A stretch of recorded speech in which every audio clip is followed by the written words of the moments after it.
বিসমিল্লাহির রহমানির রহিম। সম্মানিত দর্শক শ্রোতা ভাই বোন বন্ধুগণ, আপনাদেরকে জানাচ্ছি এই আলুর আপডেট। আজকে জানুয়ারির 1 তারিখ। আজকের আলুর আপডেট জানাচ্ছি। আলুর অবস্থা খুবই ভালো, মোটামুটি আলুর অবস্থা ভালো দেখা যাচ্ছে।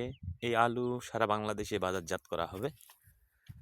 আপনারা জানেন আমাদের পঞ্চগড় ডিস্ট্রিক্ট থেকে এই ভিডিওটি করা হয়েছে। খুব সুন্দর আলুর ফলন মোটামুটি আল্লাহর রহমতে হয়েছে।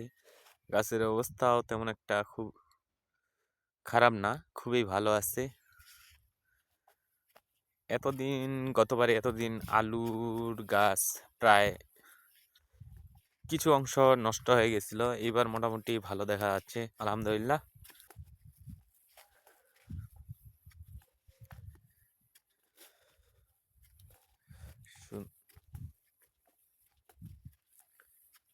যে আলুর অবস্থা খুবই ভালো দেখাচ্ছে।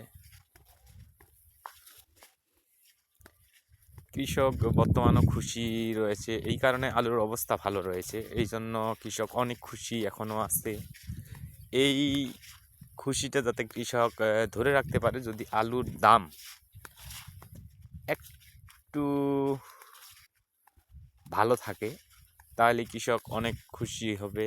আর সব কৃষক করতে চাইবে, কারণ যেটা একটু ক্ষতিগ্রস্ত হয়, লস হয় কৃষকের, সেই কৃষিটা কৃষক বর্জন করতে চায়। মানে কিছু কিছু কৃষক বর্জন করতে চায়, কিছু কৃষক ধরেই রাখে, কিছু কিছু কৃষক বর্জন করে। কারণ আমি চাই না যে কৃষক ক্ষতিগ্রস্ত হোক।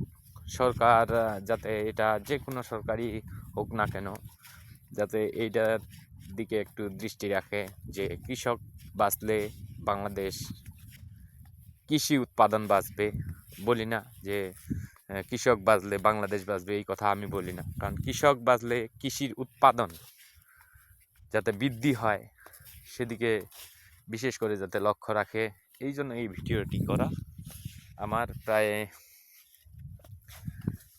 আলুতে মোটামুটি আলুর ফলন খুব ভালো দেখা যাচ্ছে। এই যে আলু আপনাদেরকে দেখাই, আমি একটি গাছ করে মোটামুটি আলুর ফলন এই যে আসছে একটা, আপনাদেরকে দেখাই না। আসলে আমরা নিজে কৃষি করছি, এই জন্য এই আলুর গাছগুলা খুঁড়তে মন চায় না, কষ্ট লাগে। এই যে আরও আছে, যাক আমি খুঁড়বো না, এই কারণে খুঁড়তেছি না। কারণ সন্তানকে যেভাবে লালন পালন করে সেইভাবেই এই কৃষিটা আমরা করি, এই জন্য আমি এইটা খুঁড়তে চাই না। কষ্ট লাগে, খুবই কষ্ট লাগে। এই যে ইঁদুর ধরছে। সম্মানিত দর্শক শ্রোতা ভাই বোন বন্ধুগণ, আপনাদের জন্য আমি আবারও ভিডিও নিয়ে আসবো। এখন আলুর বয়স আজকে দিয়ে প্রায় 60 দিন, কারো 62 দিন, কারো 59 দিন, এই অবস্থা আলুর। সবাই ভালো থাকবেন, সুস্থ থাকবেন।